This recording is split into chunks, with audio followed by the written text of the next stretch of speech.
Hey, it's Mike Hambright. Welcome back for another exciting Flip Nerd VIP show. Today I have with me Cory Boatright, who's a respected real estate investor and internet marketer, a coach and mentor. He's a speaker on a number of topics, and he's started a movement to center everything you do around serving others. Before we get started with Cory, let's take a moment to recognize our featured sponsors. RealtyMogul.com is an online marketplace for real estate investing, connecting borrowers and capital from accredited and institutional investors. Get a rehab loan fast and close in as little as 10 days. Rates start as low as 9%. We'd also like to thank National Real Estate Insurance Group, the nation's leading provider of insurance to the residential real estate investor market. From individual properties to large-scale investors, National Real Estate Insurance Group is ready to serve you. Please note, the views and opinions expressed by the individuals in this program do not necessarily reflect those of FlipNerd.com or any of its partners, advertisers, or affiliates. Please consult professionals before making any investment or tax decisions, as real estate investing can be risky. Hey, Cory, thanks for being on the show. Hey, man, thanks. Appreciate it, Mike. Yeah. So you're well known in a lot of spaces. I know you had a lot of experience with short sales, and you've kind of broadened out into just generally helping people in real estate and internet marketing and a lot of other things. Why don't you introduce yourself and tell us a little bit more about what you've got going on? Yeah, sure. Appreciate it. So, yeah, I've been involved with the real estate space now. I bought my first house when I was 21 years old. I'm 37 now, so that's been a while. Yeah. And I kind of done everything you can imagine with real estate investing. I've done everything from flipping houses, assigning contracts, lease options. I was one of the first guys that was doing lease with options, selling them on eBay, which was really interesting. Wow. And then I kind of stumbled along the way on this method called short sales. Yeah. Of course, many people heard about it now, but in 2005, 2006, it was something pretty new. Yeah. And it was just amazing to me that on my first deal, I made over $30,000, and I did it on a property that had no equity. And so, wow, it really blew me away. And of course, I thought, well, if one house is like this, there's several others. And that was kind of the story from where I got involved with short sales. I got really focused on that particular real estate investing method, and I grew just a big presence online. I got more involved with internet marketing, kind of fused the real estate investing and internet marketing together. Yeah. Was a part of some of the first virtual investing seminars with Chris Daigle, my boy, if he's here. Yeah.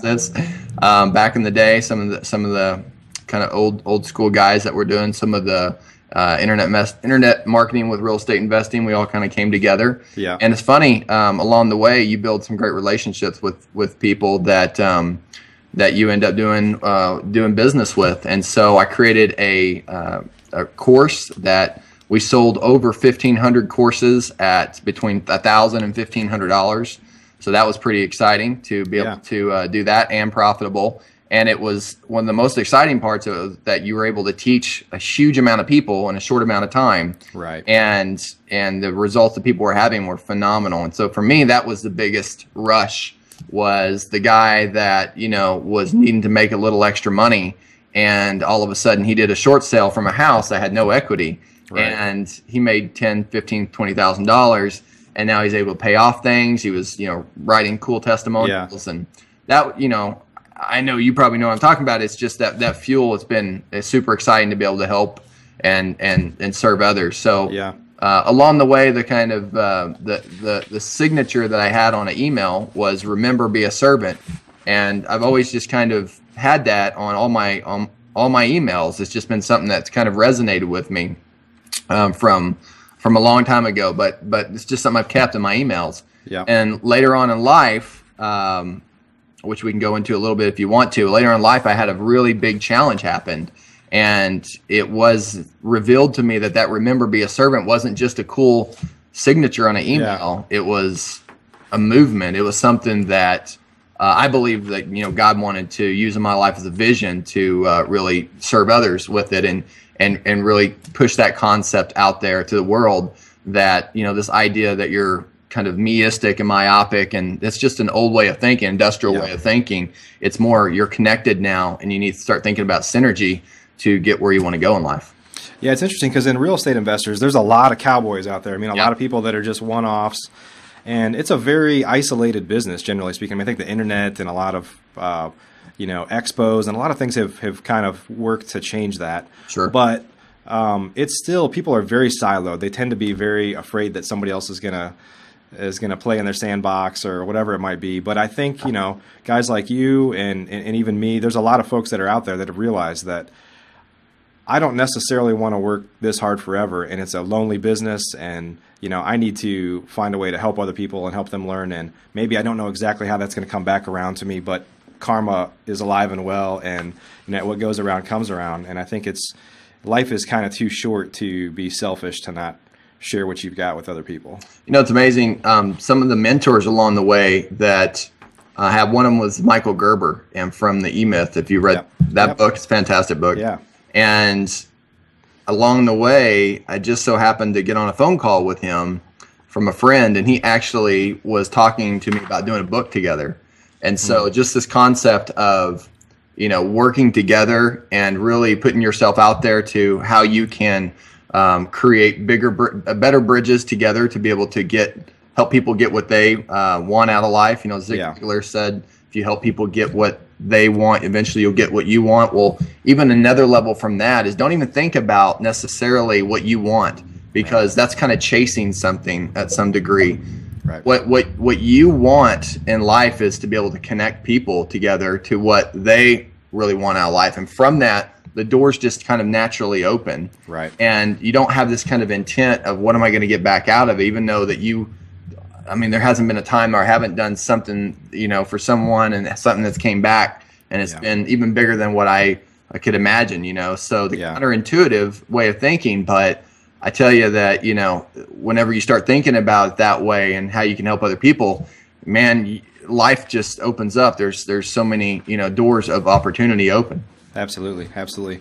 So touching on the short sale stuff. So after you got in for a few years, 2000, what can I say, 2009, every agent in the world is a short sale expert now. Right. And they're obviously not as popular as they were, but what do you, I don't know how actively involved you still are with short sales, but talk a little bit about kind of what's changed and where you see things going from a short sale perspective. Sure. Well, it's funny because now I believe that a lot of the FHA deals are becoming short sales. Yeah.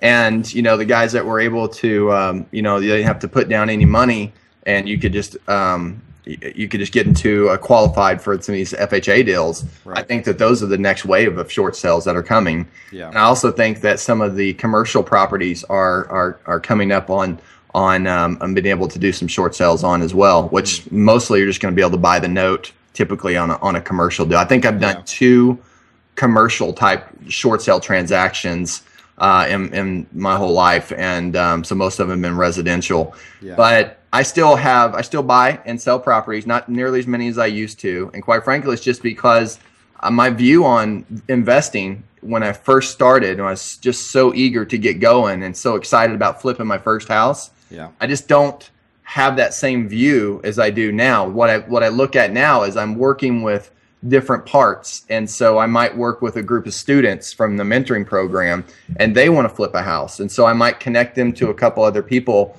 in my network that can help them flip houses. Yeah. And if something's there, we might work out a deal together, or I might get a piece of that or something. But at the end of the day, me being directly involved with going and buying a house, going and certainly looking at it, going and putting it on market, those days have certainly changed because I've got teams in place now that can go do those things for me. And I'm at a place now where, I'd rather do something one time and never have to do it again, than do something, all the time, right? And get all the effort from it. I'd rather have the effort from, all these other people and just get a piece of it. Right. And so that's just where my view is of it now. When I certainly when I was getting started and I was wanting to flip that first house, it was all just about getting that first deal under contract, getting somebody I know that was interested in that property and making the money and getting the results so you can get that win. Right. But as you move on, in your real estate investing career, you'll start to look at things differently. You'll run across a guy that maybe has a little bit more money than you do, but he doesn't have as much time. And so he'll leverage his money for your time. Right. And so your perspectives change as you go. Right now I'm working with one of my partners that did $100 million in real estate last year. Wow. I mean, that when I first started, Mike, I mean, really, that was just so far into Mars. Right. I was thinking, but now it really doesn't seem that big of a deal. In fact, it even seems like we could do more than that because of how the perspective and how the way we're thinking about things. So, short sales are certainly live and well. I had a loss mitigation company for several years, almost 4 years, and I hired a senior loss mitigator from a big bank. Because she used to be able to handle all the real estate transactions for this bank. Yeah. So I figured I could just have her do all my real estate transactions for my short sales. And it was awesome. Totally awesome. She had great connections. She had great experience. And we started doing several hundred real estate transactions, short sales. And over time, as you know, a lot of the letters came out where it says you can't sell the property the next day. You got to hold on to the property. And so you had to be, as creative investors we have to be creative and try to find ways around it and under that. Yeah. And, after a while, it just seemed like there was a little bit easier way to get the low-hanging fruit compared to doing so much on short sales. So I started to back off on short sales, and I started to look at other opportunities where I could, really just have better effort. Right. Because you're looking at where your time goes, and you're looking at those things, and time is not recyclable. So you're looking at where the best kind of bang for the buck is and what you're doing and where you are in stage of life. And for me, it was just working with students and then kind of pouring into the students everything that I knew, everything that all the things I've learned, all my networking, pouring into them students, and then letting them thrive, and then I maybe get a little piece of it. Yeah. No, I understand. It's interesting. Even if you don't, when you talk about kind of how people have to evolve in their business, one way or another. I mean, in this business, you have to evolve even in your strategies, because short sale, I say fads, but trends like short sales and REOs come and go. People, you find some place that's inefficient and you can kind of exploit it for a while, and then it becomes efficient and there's not as much opportunity for you there anymore. So what do you think is I know you're pretty tech savvy as well. Yeah. What do you think about, a big part of the opportunity that exists for real estate investors is the fact that the market is so fragmented and so behind in technology. And there's a lot of cool products that are coming out, a lot of things that are coming out. I mean, and they're being built by real estate investors, obviously, that figured out a better way. Right. But at some point, does it make real estate not investor friendly anymore unless you're an institution, because it's becoming a more efficient market? Good question. You're certainly going to be on one end of you're going to be at a disadvantage if you're not embracing technology in your business. Yeah. Now, saying that doesn't mean that you have to be the guy that embraces it, but you better have somebody on your team. Yeah. And there's no excuse these days to not have a tech person on your team whenever you know where if you know where to go and find them for such a great deal. There's virtual assistants that are out there right now. They're needing jobs desperately. They need to feed their families. And they have spent years and years on learning technology in their room. And now they have a way that they can help other people. And they get onto this place called odesk.com. And, that's a great place where you can go and hire a virtual assistant. There's some other resources they're fantastic out there for hiring virtual assistants as well. And you can get somebody that's tech savvy in your company. So you need to have it because it's going to give you an advantage, and your competitors have it. And although I don't really quite think of competition the same way I used to, I think of more of like co-opetition. Right. Because I think that, there is this term called co-wholesaling. Have you heard this term, co-wholesaling? Where you work with a wholesaler, where you're a wholesaler too. Yeah. You guys split the fee.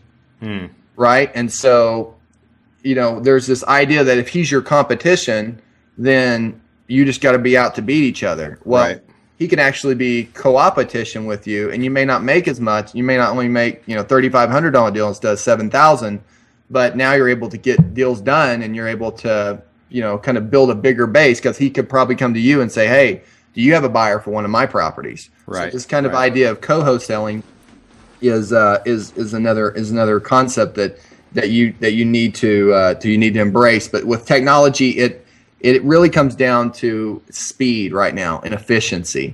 The world's changing so quickly, and the investors are able to tap into better quality, better deals faster, and they're working with the guys and the girls that have these tools available to them, that on a moment's notice, that on their cell phone or on their email, they can have a list of properties come through from one single link. They click on one link and they can see everything that they want to see.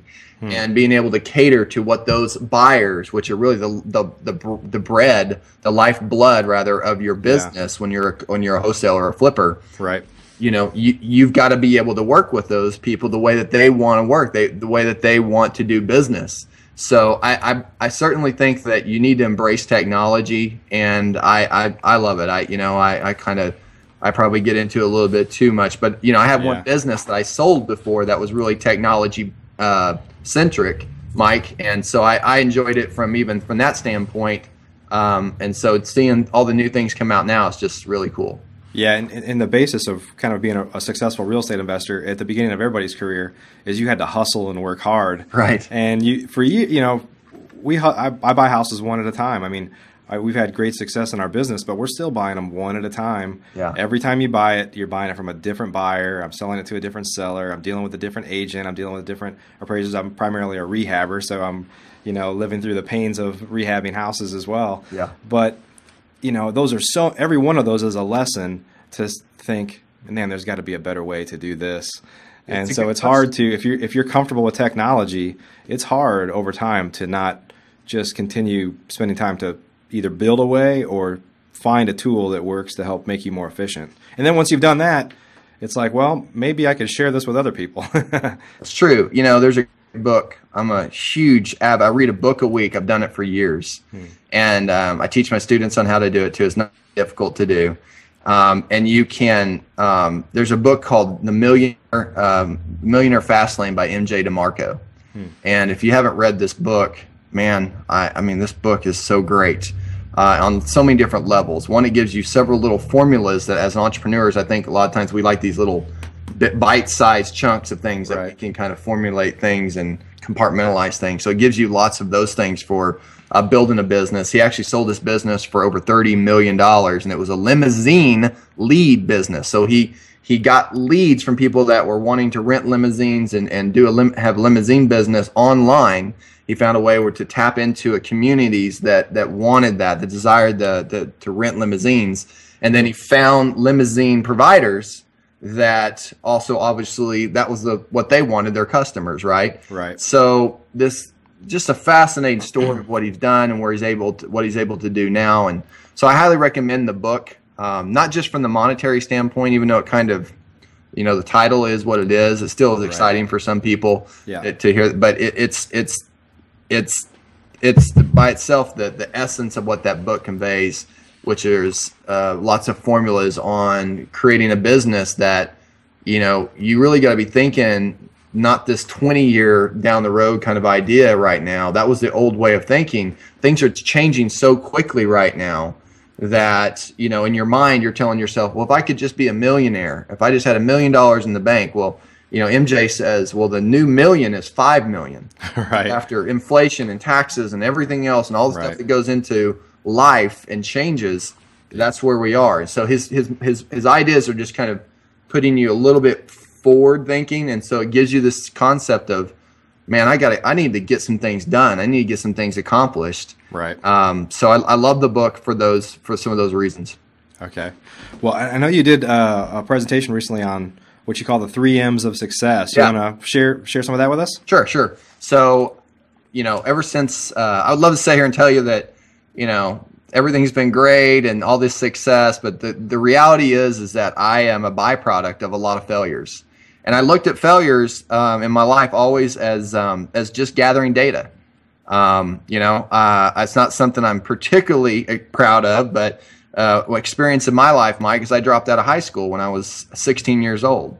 And my father passed away when I was 18 months old, and 19 months old rather. And I have two older brothers, and so I was the youngest. And so it was not all, bonbons growing up. And I certainly had some challenges. And the reason I talk about that stuff, I never used to talk about any of those things. But the reason I talk about it now is because I view, whenever I talk about something like that, as pain in my life, now as power, to be able to relationally connect with somebody else that has gone through different challenges in their lives. Yeah. And so for me, that was one of my pains. And growing up, I had to prove something that I was going to achieve. I was going to get to where I wanted to go. In fact, when I was 21 years old, I put a bucket list out, and one of the things was to speak at Harvard. And so just less than 6 months ago, I got a chance Harvard asked me to come in and speak at one of their business classes. Awesome. So it was awesome. And that's really where I shared some of these 3 M's of success, which it's just those little kind of bite-sized things that have helped me along the way. You start thinking about all of these things, and you got to compartmentalize it. You got to find some way to be able to explain all the complicated things into something that's actionable, and people can, bite-sized chunks that you can understand it and then implement it. And so that's what the 3 M's of success is. So the first M, it stands for mindset. And quite frankly, mindset to me used to be hokey pokey, but now it's one of the most important things that I think when I see other successful entrepreneurs in life, they wouldn't be able to handle where they are today if they didn't have the mindset to be able to really understand what they're wanting to do, how they're wanting to do it, who they want to connect with, more of a strategy. And I think that as doing mentoring, working with students, some of the biggest challenges that we go over and deal with is mindset challenges. It's just things they have in their mind. Let me give you an example. I talked to a student this morning at 10 a.m. this morning Central Time, and my student said, I have all these great benefits to be able to people skills, to talk with people, this and this, but when it comes down to closing, I just cannot do it. I have some issue with closing. And so we talked about it, and he kept using all these negative words about closing. He said, I don't want to be pushy. I don't want to manipulate. I don't want to hurt people. I don't want to do. So he had all of these words, anchors, if you will, connected to this idea of closing. Yeah. And maybe somebody that's listening right now, maybe you have some of the things that are holding you back from the way that you're thinking about it. So what we had to do is we had to go back into a time where he first the first thought he could remember of when he connected pushy and manipulative and salesy, all those things with closing. Right. And so once he did, we took the anchor out of pushy and we replaced it with, we want to give someone a resolution to their challenge. That's all we're doing. We want to help somebody give them what they want. Right?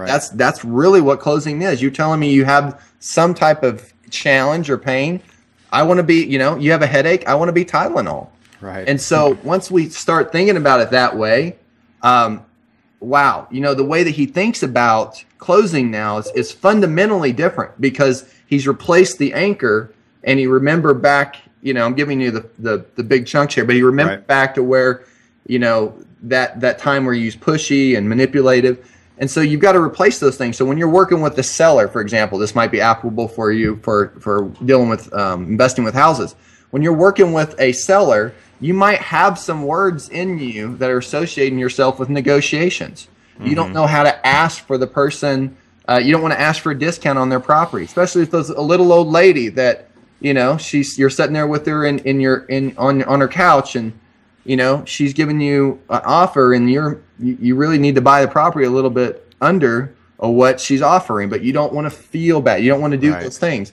So I think you got to be able to really investigate how you feel towards certain things and see what words you have anchored to them. Right. And if it's a negative thing, I think you really need to dislodge it and replace it with something more positive and something that can kind of think about the idea of helping each other. Yeah. So that's just one example, but that's one of the mindset. The second one is mechanics. Mechanics are just the standard operating procedures. Those are the things that you can replicate. Those are the things that you do over and over and over again. The easy way to come up with your mechanics is take a journal for a week, write down every single thing that you do. And anything you do more than twice or 3 times, most likely, is something that you can delegate. So that's the mechanics. And if you're ever going to sell your company, you're going to have to be able to hand that off, by the way, too. So right. It's good to come up with those things. And the last one's money. So the money is what we think of first, but at the end of the day, money runs, right? And so my good clothier told me that, and I agree with it 100%. He's in our mastermind with Jason from Collected Genius. I mean, it is so true. When you chase money, money runs. And so when you have a good mindset, when you ever have fantastic mechanics, money comes looking for you, right? Yeah. So that's the concept of the 3 M's. Yeah, yeah. That's cool. It's obviously the exact opposite of the way a lot of people look at it. So yeah, it sounds like the counterintuitive because you want to make money, you want to achieve certain things. There's nothing wrong with it. My challenge to you is start thinking about money as a byproduct of a fantastic mindset and great mechanics. Yeah, and the part about the mechanics is resonating with all small businesses. I mean, whether you're real estate investing or not, so many people get tied into being that key person that the business just can't run without them. And you know, I've definitely struggled with that at periods in my life, and I'm struggling with it in some areas now. And it's one of those things that is probably always a constant struggle for everybody as you kind of continue to reinvent yourself. But it's like, how did I just create a job for myself, or did I create a business here? So, I mean, that's something that everybody needs to be thinking about, no doubt about it. Well, even the E-myth, you know, it stands for the entrepreneurial myth, right? Some people call themselves entrepreneurs. At the end of the day, they're doing every single thing in their business. Right. And you're just self-employed. You work for yourself. And so it may not feel good, but you accept that reality. And then you ask yourself, well, if I don't want to do that, I do want to be an entrepreneur. Then you really got to start thinking about some things that you can delegate. And quite frankly, delegation is one of the biggest, hardest, painful things to do as an entrepreneur because it didn't get you there. Right. Delegation did not get you to any level of success where you are, any level of confidence of where you are. It didn't get you there. But my challenge to you to think on this is what got you here is not going to take you there. Right. Right? Absolutely. And I don't know who said that, but it's true. What got you here? I think you just said it, man. We're going to give you credit for that. That's great. So, you know, it's not going to get you where you want to go in life because you're only one person. And at some point, you have to delegate things to get to where you want to go. Otherwise, you're going to work yourself to death. Right, right. Absolutely. So tell us a little bit about your mission to turn, you know, to basically to get people to operate their lives from day to day or the businesses, whatever, in a standpoint where they're serving others. I appreciate you having the opportunity to talk about this. This has been the most exciting for me. Back in November of 2012, I was diagnosed with thyroid cancer. And it really changed my life. I was told that I had a 4% chance of dying, and that I also had a little over that chance of having my vocal cords paralyzed. And nobody in my family's ever had cancer. I'm the guy that's fairly healthy. I'm juicing. I'm doing the things that I feel like are the right things to do. Yeah. You know, my brothers, on the other hand, are good old boys drinking beer and, you know, not the epitome of health. Yeah. But, you know, here I am. I'm the one that gets cancer. Yeah. And so after talking my mom off the ledge, which was just crazy. I mean, it's just anytime you see the big C word, man, it's not good. I was in Hawaii at the time, and I had to cancel a big trip. I was with a guy. It was a really big thing.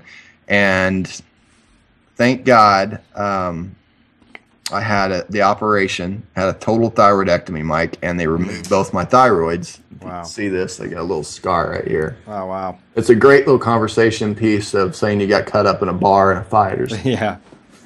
But, you know, I think they did a great job on the operation. But thank God they removed all of it. I didn't have to have any chemos in stage 2, which they gave me this radioactive iodine pill that basically attacks all of the thyroid, the cancerous thyroid tissue only. So it's the only thing. They call it the magic pill. The doctors do.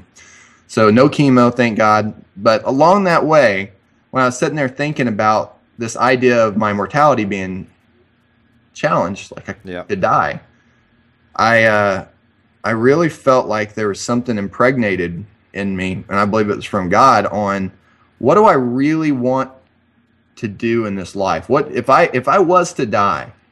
Is this it? Am I where I wanted to be in life? Have I accomplished everything I wanted to accomplish? Have I done all the things that I wanted to do? Kind of the typical questions, but I was really inquisitive. I was wondering, how can I find the answer to that? What is the way to really define what it is that's most important to you? Yeah. And man, it's just clear as day. I see my tombstone. And on the tombstone, it was just kind of blurry and fuzzy. And then I just started thinking, what do I want on my tombstone? I kind of felt like in my spirit, God was saying, what do you want that to read? And then it was just like that. It wasn't even a thought. It just said, remember, be a servant. And that to me was it. That was the answer. It was, well, if that's how I feel whenever I die, I want that on my tombstone, which is kind of like the legacy of, your time on earth, right? Right. It just changed everything for me. Everything started to have another focus. And so, we've been working on this site called Remember, Be a Servant. And we're demoing it actually tomorrow in Scottsdale.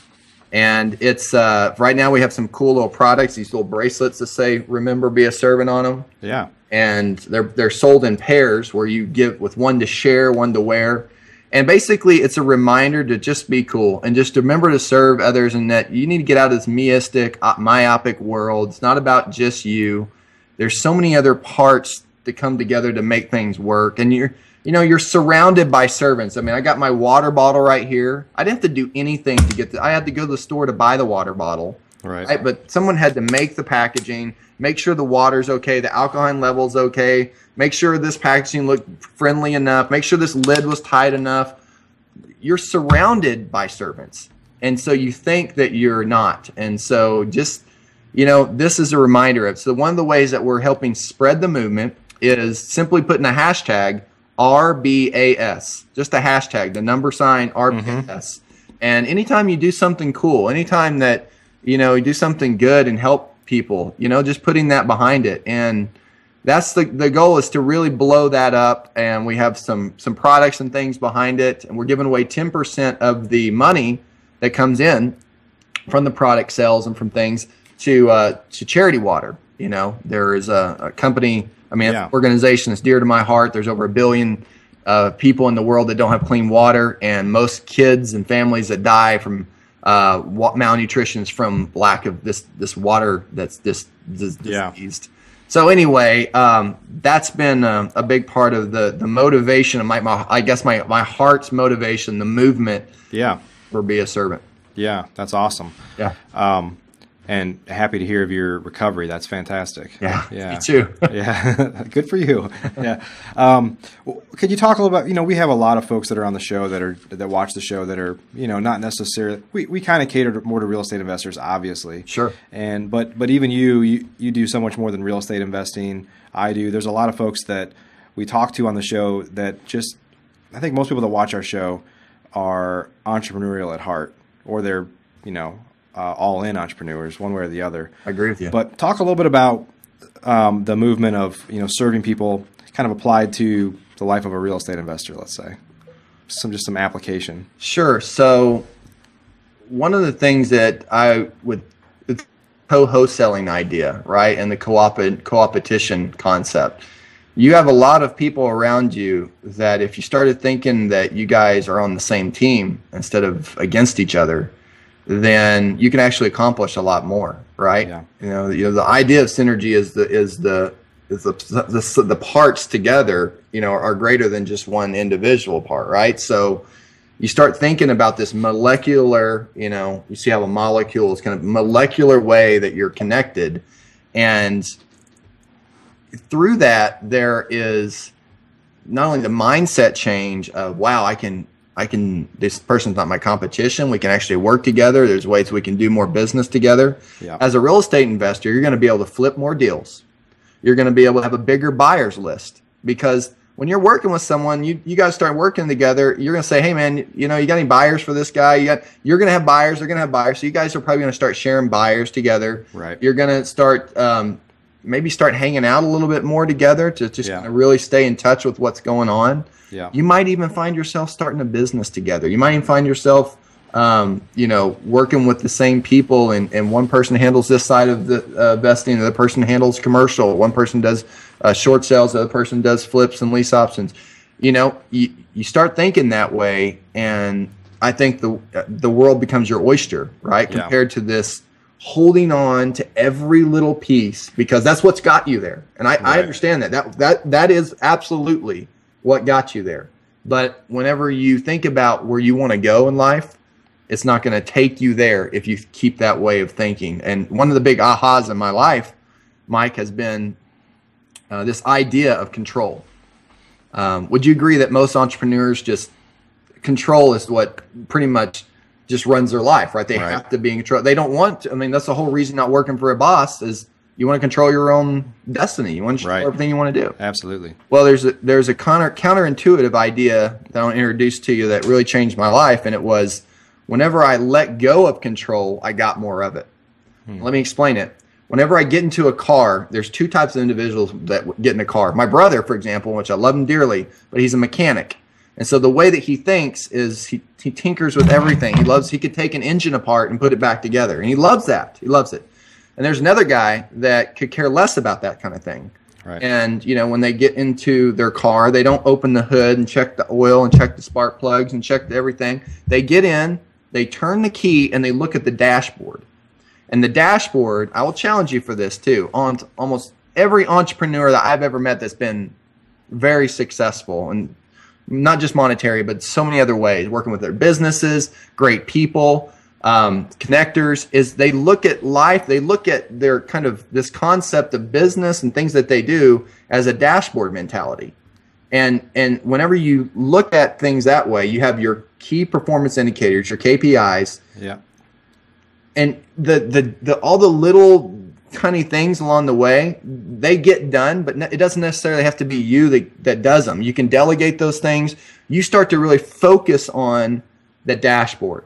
Yeah. And that's the point, is that there is only one Mike. And Mike doesn't need to check the oil and check the spark plugs and check those things. And Cory doesn't need to check the tires and all those things. Right. They need to be checked, but they don't need to be by you. What you need to focus on is getting in the car, turning the key, and looking at the dashboard. And if you notice that the oil's low, if you notice that you need some gas, you want to make a call. You got somebody that can do that. You got somebody that can handle those things. Right. So I think this idea of letting go of control, if that makes sense, and getting more of it has been a big aha in my life. Yeah, that's great. That's good stuff. And I think everybody faces that at some point. Yeah. Or you don't, and you just work yourself to the bone. So well, and sometimes, you know what? Sometimes it is what it is. You just got to crash. You got to let people crash, And when they do, sometimes they get back up again. They're like, "That's really sucked. I'm not going to do that again." But sometimes they don't. Sometimes, and you know what? I used to think that every single person was cut out to be an entrepreneur, just because the idea of freedom and not having to, the way that I thought about different things was the way that everyone should think about them. Right. But thank God, now my perspective is thank God not everybody's an entrepreneur, because it'd be a crazy place. I mean, entrepreneurs are visionaries. They're kind of crazy in a way. They have a lot of different things, the different ideas. Most of them don't end working, but they're just getting data. They're constantly getting data. And then once they find that thing that works, the light bulb, man, then it lights up the whole world, and it's like all of this stuff up to that point was worth it. Yep. Awesome. Well, that's some good stuff, man. Definitely appreciate your sharing some insights there. Yeah. So tell us how to get a hold of you for folks that want to learn more about Remember Be a Servant, or learn more about your coaching, some of those other things. Tell us how to get a hold of you. Yeah, we didn't talk about my mobile app business that did over. Oh, wow. Well, go ahead. We can take another minute. Go ahead. No, it's okay. I'm just kidding. There's I'd love to be able to chat with someone if they're resonating with what we're going through here. You can go to CoryBoatright.com. It's CoryBoatright. I have a little video in there, really self-explanatory. Just go through the video and see if that resonates with you, and book a consulting call or time together. And then Remember Be a Servant is our new site. It's in the demo mode right now, but you can go and certainly check out and see how we're pulling feeds in from a lot of the social media platforms. I'm really excited about that. And anytime you do something cool or help somebody out, just put a little hashtag of RBAS. RBAS would be great. And then our new platform that we're launching, that's kind of transitioning from short sellology over to Real Estate Servant, is going to be launching here in about 2 weeks. So Real Estate Servant is a place you can go, and I believe you can sign up right now for like a waiting list. So I'm excited about that because we're launching something that hasn't been done in our real estate market before, and I'm excited about that. Basically, there's some people that cannot afford coaching. There's some people that cannot afford getting on the phone and talking to people because they charge a lot of money. So we're making it where it's kind of like the 1-900 sex line meets real estate investing experts. So you're able to basically, there's a service called clarity.fm, and we're basically being the real estate investing for Clarity, and they're excited about it. So it's going to be pretty cool, and I'm pumped up to get that out there to people. So awesome. Cool. We'll add links for all that stuff down below the video here for anybody that's interested in learning more. So definitely appreciate your time and stories and some personal ones there too. I hope I didn't bore you too much. No, man, it's good stuff. That's awesome. So thanks so much for being on the show today. Thanks, man. I appreciate it. Remember, be a servant. Thanks, Mike. Stay in. Are you a member of FlipNerd.com, the most robust real estate investing platform in existence, where you can find off-market wholesale deals and great vendors literally in your market? You can get access to advice from experts and learn about local clubs and events right in your backyard. If not, please visit FlipNerd.com and register for a free account. You can register in less than a minute. It's pretty much the coolest site that's ever existed in the real estate investing industry, so get on over to FlipNerd.com.